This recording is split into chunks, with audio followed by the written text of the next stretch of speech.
Ljubljana, nedaleč stran od naše največje bolnišnice. Ena lokacija, 3 reševalna vozila in vsako v svoji grafični podobi oziroma v svojih barvah. Kaj pa drugod po državi? To je reševalno vozilo, ki ga uporabljajo v Piranu. Takšnega imajo v Trebnjem, takšnega pa v Škofji Loki.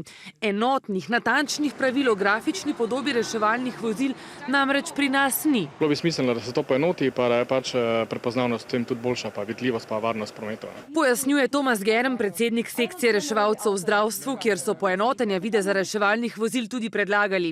Če bo nov pravilnik, ki je trenutno še v obravnavi sprejet, bi rdečo barvo zamenjala zelena.